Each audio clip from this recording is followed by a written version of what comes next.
boa noite. Boa noite a todos, bebês. Tudo bem aí? Tudo certo com vocês? Boa noite, tudo certo sim. Ok. Só dá um offline no seu microfone, por gentileza, Murilo. Deixa eu achar minha tela. Tecnologia, esta peralta. Dá uns 2 minutinhos aí para os meus amores entrarem. Olha, que presença maciça. Deixa eu até botar esses nomes aqui, que depois eu vou sortear um pacote de Alma Chips murcho para vocês. Sabe? E aquele Cheetos bolinha, aquele que tem cheiro de meia, tá ligado? Deixa eu ver quem é que tá aqui. Ana Beatriz. Brenda Sanches. Vou fazer um sorteio com vocês. Se vocês adivinharem o que eu vou sortear, eu dou a gema. Tá bom? Gustavo, Isabel, Cristina, Leopoldina, Augusta, Micaela, Gabriela, Rafaela de Orleans, Bragança, né? Saldini, dá um salve aí para nós. Lara Furlan,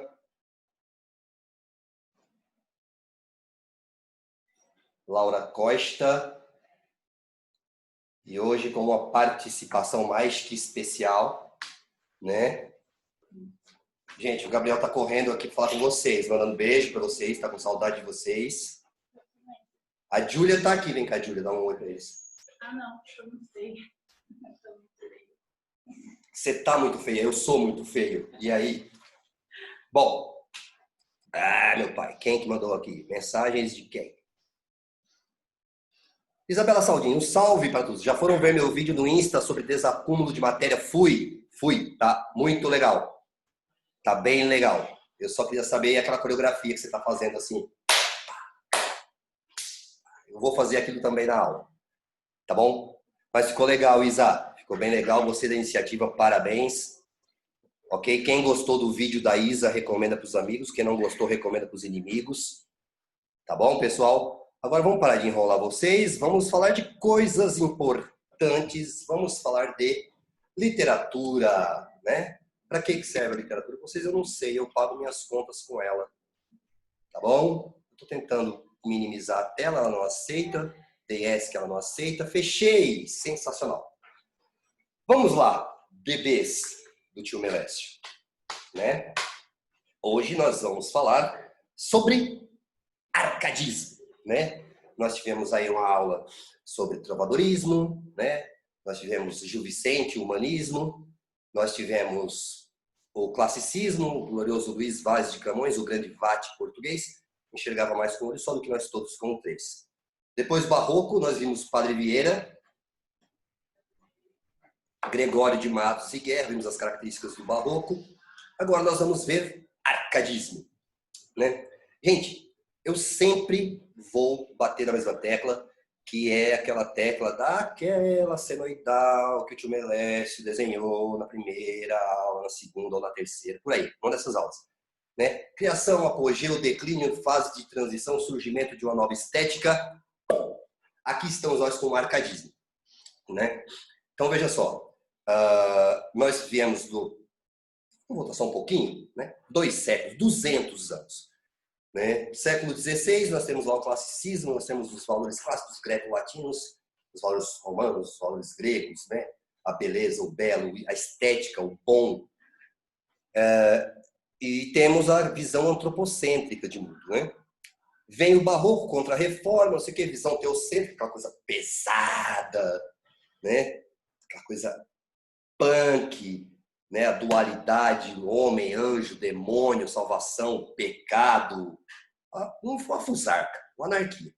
Agora nós chegamos no arcadismo. O arcadismo, os senhores vão se recordar, é também chamado de neoclassicismo, né? A chamada retomada dos valores clássicos. Aí vocês têm uma imagem, que é um quadro do Nicolas Poussin, né? Se escreve Nicolas Poussin, mas é Nicolas Poussin, Vejam este francês quase belga, né? O nome do quadro é Et in Arcadia Ego. Et in Arcadia Ego. Os senhores que estudaram para serem padres e freiras, como consta no currículo de vocês, que sabem latim, sabem que isso significa... Essa palavra Arcádia, que está embaixo do quadro aqui, não tem acento, viu, gente? Isso é erro de digitação do meu escravinho lá, que eu coloquei para digitar, que é o meu outro eu, uma das minhas 27 personalidades. Esse Arcádia não tem, porque, como é latim, não tem acentuação. Et in Arcadia Ego significa e na Arcádia eu. Algo como, seria assim, também na Arcádia eu, ou eu também estou na Arcádia. Né? Por que isso? Não dá para ver, mas é a inscrição que está nessa pedra. Essa pedra é a pedra de um túmulo. Tá? Representando, obviamente, um túmulo, a morte. Né? Seria uma frase, lembra lá no Barroco, quando eu falei para vocês, do memento mori, lembra-te que vai morrer? Essa inscrição na lápide seria uma lembrança mori, lembrança da morte. Et in Arcadia Ego seria a morte dizendo, eu também estou na Arcádia. Ou quem é Árcade, ou quem é pastor, quem é poeta, professor de literatura, vestibulando, né? Qualquer coisa assim, também vai parar no túmulo. Todo mundo morre. Todo mundo morre. Até quem não morria está morrendo. Né? Então, veja só. Et in Arcadia Ego seria uma referência à ideia da finitude da vida. Né? Essa finitude da vida está ligada a quê? Nós vamos lembrar lá que eu citei para vocês no Barroco a ideia do tempus fugit, né? Tempus fugit, a passagem do tempo, a fugacidade do tempo, né? A ideia de que o tempo, por mais distenso que ele possa ser, ele acaba sendo curto, ok? Então nós temos aí a imagem do quadro do Nicolas Poussin, né? Depois eu vou cobrar isso na aula de literatura, pronúncia francesa, Nicolas Poussin, Et in Arcadia Ego, ok? Veja só, vamos agora ao primeiro slide da aula de hoje, né? Nós temos aí uma referência ao arcadismo, século XVIII, né? A Arcádia, ela era uma região da Grécia Antiga, né? Uma região pastoril, onde as pessoas levavam uma vida comum, cuidando apacentando, acho legal essa palavra, né? Apacentando os seus rebanhos, né? E ao final do dia, eles se reuniam e faziam o quê? Tocavam instrumentos, compunham poemas, faziam o que nós chamaríamos hoje de um sarau, uma soirée, né? E dentro da Renascença, né, a Arcádia corresponderia ao chamado lugar ideal, né? Um lugar, veja só, se você tem uma vida campestre, uma vida de pastor, né, em que você tem os outros pastores, as musas inspiradoras, você tem um lugar que a gente chama de lugar aprazível, né? Isso é uma das tópicas que nós vamos ver mais para frente, uma das tópicas do arcadismo, que é a tópica do locus amenus, ok? Na Renascença, a Arcádia serve como uma metáfora, né, uma referência à retomada do equilíbrio, né? Lembra lá do equilíbrio que nós temos no classicismo, que é a retomada dos valores greco-latinos? O equilíbrio, a busca do bom, a busca do belo, a busca da perfeição. Lembra que eu escrevi na aula sobre o classicismo um termo, né, que era a junção dos termos kalos e agathos, né? Belo e bom, kalos agathia, que seria perfeito, né? Este local perfeito para a Renascença, a Arcádia perfeita para a Renascença, é a representação de uma rejeição quase que fóbica aos excessos do Barroco. Tá? Vocês vão ver uma outra tópica aí do arcadismo, que é a tópica Inucilia Truncat, que é eliminar o que é excesso, né? Eliminar o que é exagero. No século XVIII, Arcádia representa, o termo Arcádia representa o agrupamento de poetas, né? Que queriam o quê? Restabelecer aquela sobriedade, né? Aquele equilíbrio que nós tínhamos no classicismo, que é uma herança grega, que é uma herança romana, uma herança latina. Não é isso? Vamos entender uma coisa, gente? Vamos entender aquele bom e velho momento histórico, e aí nossa amiga Isabela Saldini está aí para dirimir, também gosto desse termo, dirimir quaisquer dúvidas. Né? Nós estamos aí na Europa, século XVIII, nós entendemos lá que as conquistas ultramarinas de Portugal, desculpem o trocadilho infame, mas as conquistas ultramarinas portuguesas acabaram naufragando. Piada ruim, né? As conquistas ultramarinas portuguesas naufragaram. E aí, o que ocorre? Portugal, apesar de não haver mais territórios a conquistar, ou não ter mais condições de conquistar territórios, tem aqui um país aqui na América do Sul, né? Que é o Brasil. Vocês vão se recordar que nós estamos aí no chamado século das luzes, né? O iluminismo, a questão da racionalidade, da busca da razão, do entendimento, né? A busca pela cultura. É nesse momento que nós passamos do despotismo pura e simplesmente para aquilo que vai receber o nome de despotismo esclarecido. Não é isso, pessoal? Então, a partir desse momento, busca-se a razão como principal condutor da vida humana. Né? O homem precisa racionalizar a sua existência. Esse racionalismo acaba desembocando na busca de uma disciplina, né? Uma disciplina extremamente forte, extremamente severa. Agora, historicamente, o que é que nós temos aí? Frutos do iluminismo, vamos dizer assim. Nós temos, de uma certa forma, algumas revoluções, e aqui eu cito a Revolução Francesa, e a Revolução Francesa é muito importante, tanto a francesa quanto a industrial, gente, para nós entendermos o próximo movimento estético literário, que é o romantismo. Ok? Então, assim, vamos guardar a Revolução Francesa e a Revolução Industrial, porque eu vou tornar a elas, mesmo que superficialmente, do romantismo.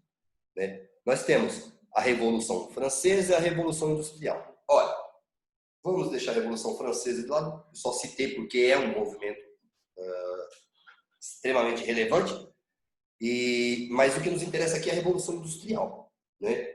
A Revolução Industrial, ela acaba provocando o quê?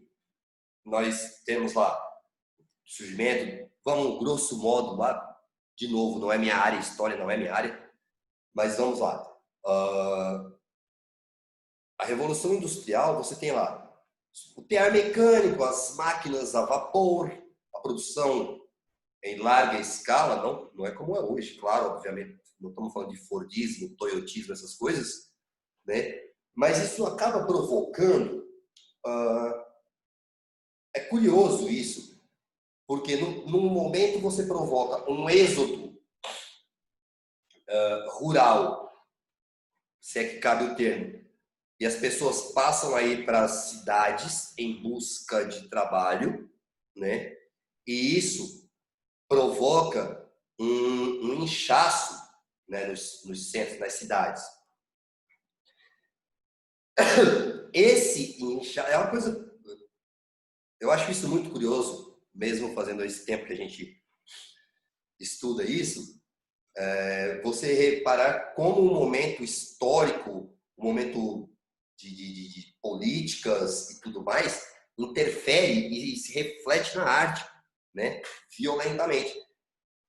Essa saída das pessoas do campo para as cidades, centros, esse inchaço, acaba provocando nas pessoas uma necessidade, uma vontade de voltar para o campo. De voltar para o campo, né? Então, assim, num primeiro momento, a busca pelo... Não é só busca, tá, gente? Deixa eu só pontuar um negócio aqui que é muito importante. Não é só busca pelo trabalho nos grandes centros, ok? Existe também uma problemática ligada à posse de terras, né? Que acaba compelindo ou impulsionando o homem agrário deste período a ir para o grande centro, a deixar as suas terras. Isso vai provocar no homem que está no grande centro desse momento uma sensação de incompletude, né? Uma sensação de necessidade de busca dos elementos da natureza, né? O homem vai acabar sentindo essa falta, eu vou usar esse termo, não a falta de um melhor, a falta da sua raiz campestre mesmo, né? Vamos lá. Só citando o que eu falei da questão da retomada, né, dos grupos árcades, né, de retomarem os valores clássicos greco-latinos, a ideia da disciplina, né? Essa disciplina acabou gerando muitos clichês, né? O pessoal produzia uma literatura muito cheia de clichês, tá?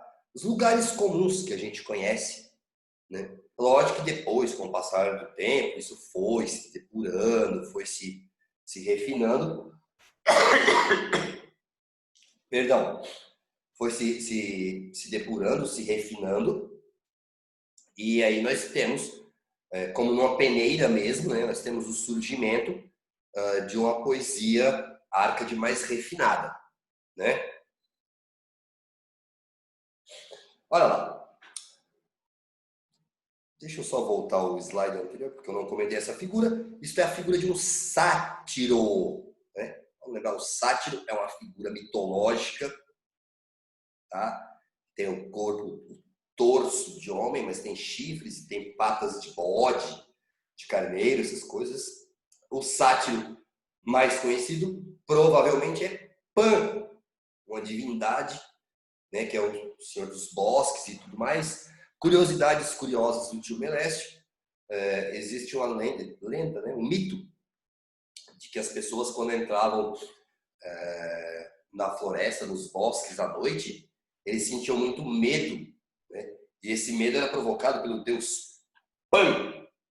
Daí a palavra pânico.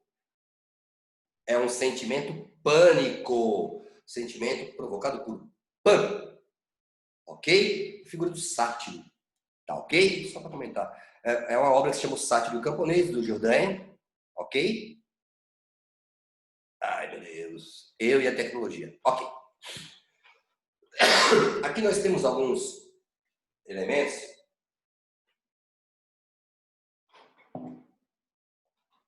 Temos um quadro, The Harlan Shepherd, né, do Hunt.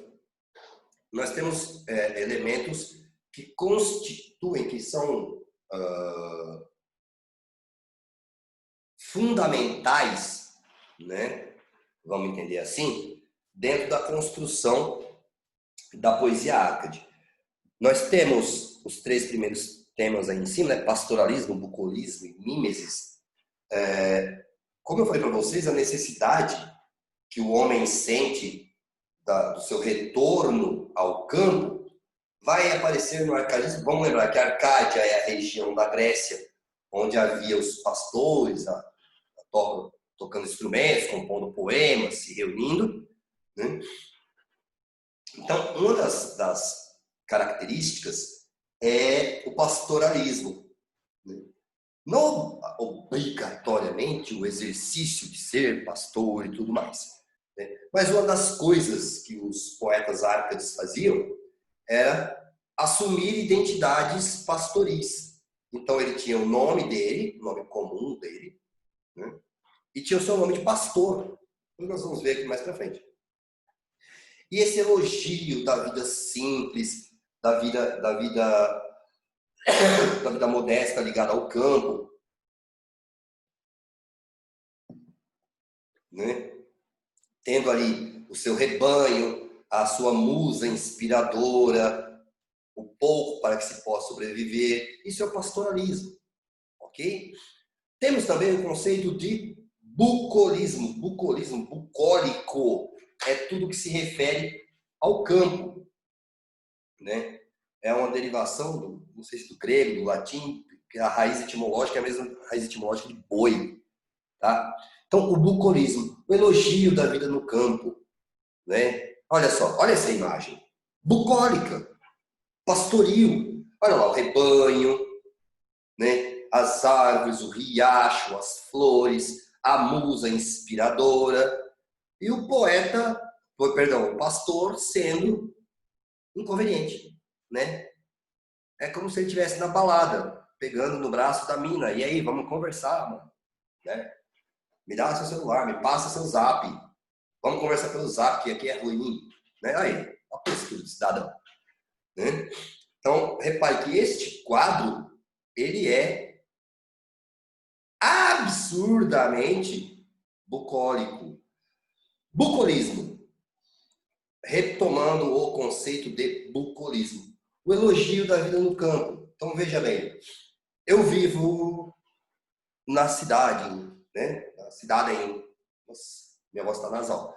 Eu vivo na cidade, em Ribeirão Preto. Mas o bucolismo é assim. Eu moro aqui, mas a vida boa, ela é no campo, né? É a vida próxima aos rebanhos, próxima, tendo uma vida modesta. Bucolismo, bucólico, que se refere ao campo, o elogio da vida no campo. Isto é o que faz bem para a alma, isto é o que faz bem para o meu desenvolvimento, minha elevação espiritual, atingir o sétimo céu. Não, estou exagerando. Mas o bucolismo é o elogio da vida no campo, tá? Pastoralismo e bucolismo andam juntas, tá bom? Então, pastoralismo, elogio da vida de pastor, tanto que eles assumem identidades pastoris. Bucolismo, elogio da vida no campo. Respondi? Espero que sim, tá? Quem me chama? Yes! Obrigado, Isa! Então tá. Então, pastoralismo, bucolismo. Veja que eu tenho uma palavra que está entre aspas. Possivelmente vocês já ouviram isso na aula de literatura do tio Nemécio. Mimesis ou mimesis, né? O que é isto? Mimesis ou mimesis é um conceito que está num livro do Aristóteles. Eu não vou lembrar do século disso, pelo amor de Deus, sou péssimo para um livro chamado Arte Poética. Mimesis ou mimesis, o próprio nome já diz, é a imitação. Não vamos entender imitação aqui pura e simplesmente como uma réplica, tá? É uma réplica em busca da compreensão. Vamos aprofundar isso. O conceito de mimesis, de imitação, ou imitativo, né? Veja bem, eu vou compor um poema, tá? Se eu quero que você... Vamos supor que eu vou compor um soneto lírico, falando de um tema que quase ninguém nunca falou na história da literatura mundial, o amor, né? Hoje nós estamos cheios de poetas por toda parte, né? Falando do amor, fazendo live sertaneja, né? Quem eu quero não me quer, quem me quer não vou querer, eu não vou sofrer sozinho, todo mundo vai sofrer. Olha, é quase que arca disso, né? Sensacional. Mas vamos lá. Conceito de mimesis. Se eu quero que você sinta a dor que eu vou referir no poema, que não obrigatoriamente é a minha, eu primeiramente preciso sentir esta dor. Entendeu? Para que eu possa imitar esta dor tão bem no papel que ao ler você perceba e você sinta a mesma dor. Lembra lá na primeira aula que foi do Fernando Pessoa? O poema Autopsicografia? O poeta é um fingidor. Finge tão completamente que chega a fingir que é dor, a dor que deveras sente. O poeta é um fingidor. Finge tão completamente que chega a fingir que é dor, a dor que deveras sente. Se ele está fingindo, ele está imitando uma dor que ele não sente, ele está utilizando o conceito de mimesis, ou o conceito de mimesis, de imitação, né? Os senhores, as senhoritas devem se recordar na biologia que há o conceito de mimetismo, não é?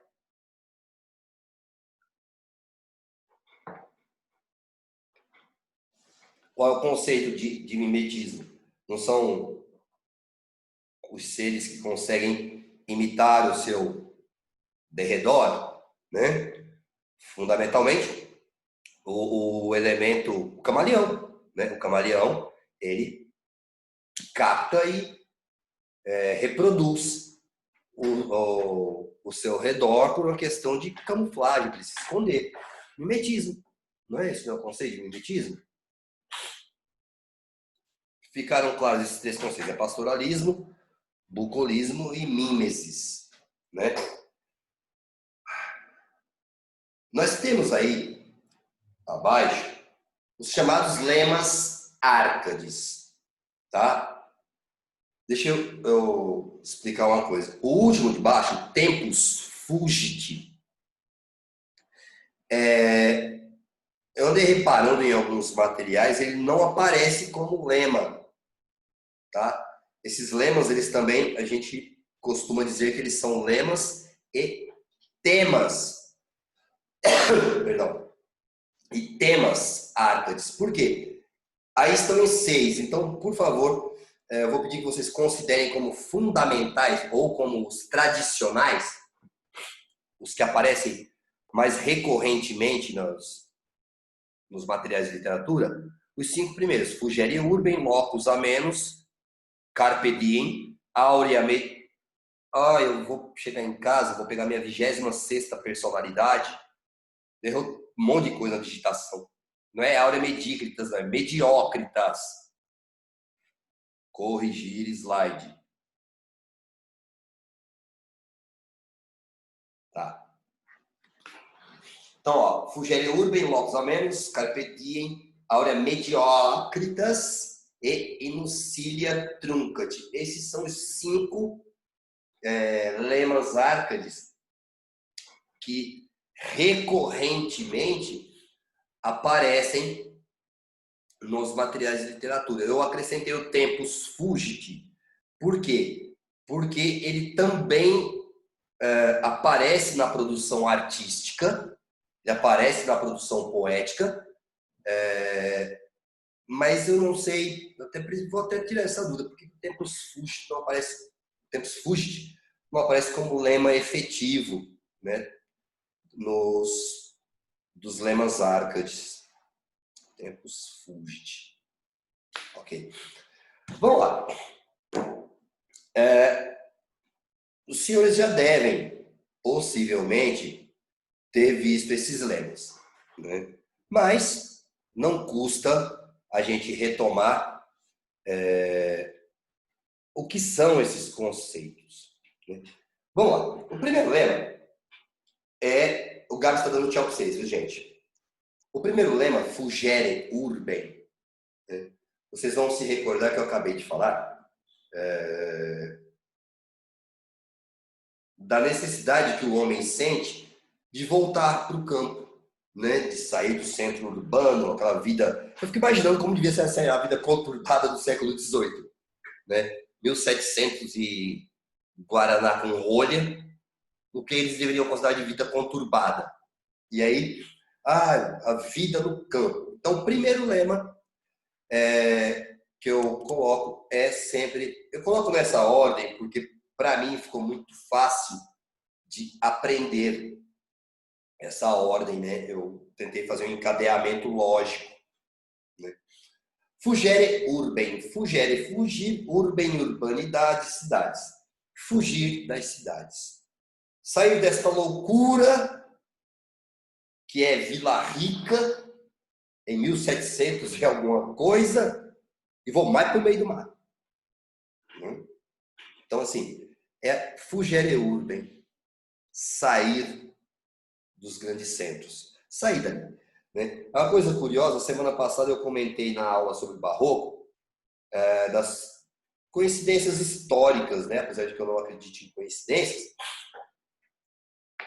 que eu falei da questão do fato de o Papa Francisco ser jesuíta num período em que as igrejas neopentecostais estão em ebulição, que foi o que aconteceu no Barroco, né?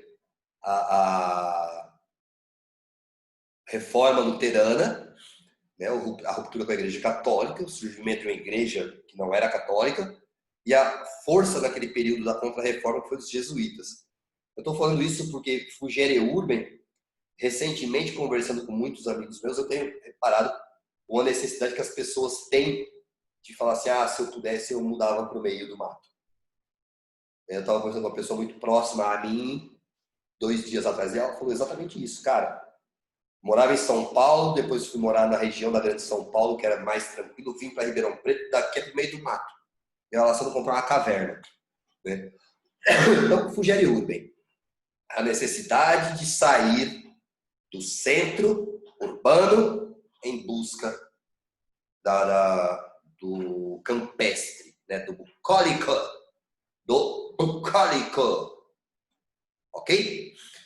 A próxima a gente chama de tópica também. Lema, árcade ou tópica. Árcade ou tópico, árcade. Né? Locus amenus. Repare, não é amoenos, né? E não é amonos, não é amenos, é amoenos. Você pronuncia o começo do O, termina o O com a letra E, amenos. Né? Locus amenus. O que é algo ameno? É algo calmo, algo tranquilo, algo sereno. Locus amenus. Lugar aprazível. Lugar aprazível. Lugar prazeroso. Lugar tranquilo, lugar sereno. Né? Para você ficar lá, no meio do mato, né?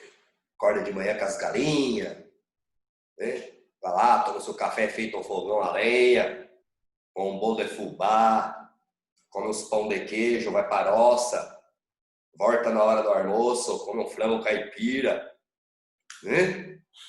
De noite, você senta na rede e fica lá tomando picada de pernilongo, borrachudo, né? Aquele horror. Tá louco. Tá, tô brincando. Então vamos lá. Fugere urbem, fugir do urbano, sair dos grandes centros, locus amenos, lugar aprazível. Né? Aí vem a terceira tópica, o terceiro lema do arcadismo. Este é a pedra no sapato de professor de literatura. Né? Por quê? Você fala carpe diem, primeira coisa que a pessoa pensa é numa tatuagem com letra gótica no pé. Misericórdia. Né? Gente, muitos anos atrás, muitos mesmo, né? Vocês vão se lembrar que na primeira aula eu tenho um slide que é de um filme chamado Sociedade dos Poetas Mortos, né? Dead Poets Society, que eu recomendo que vocês assistam a esse filme, tá? Assistam esse filme.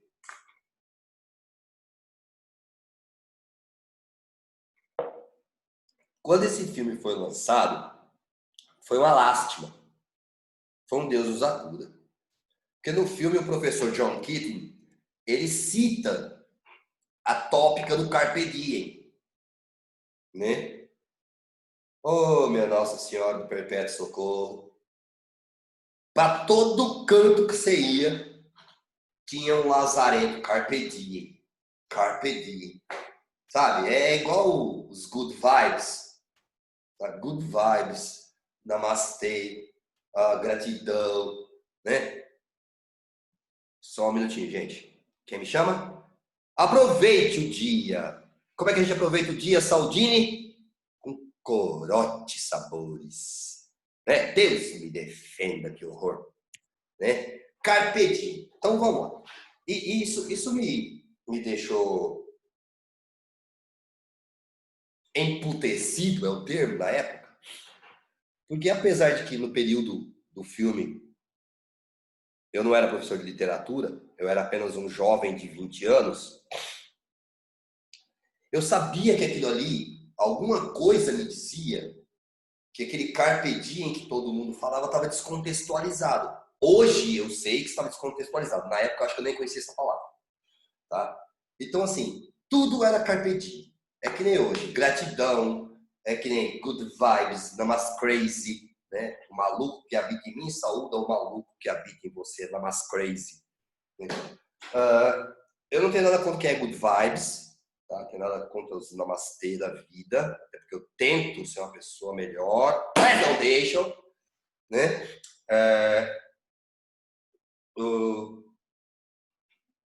Mas muitas pessoas você percebe uma verdade naquilo. Está contextualizado, né?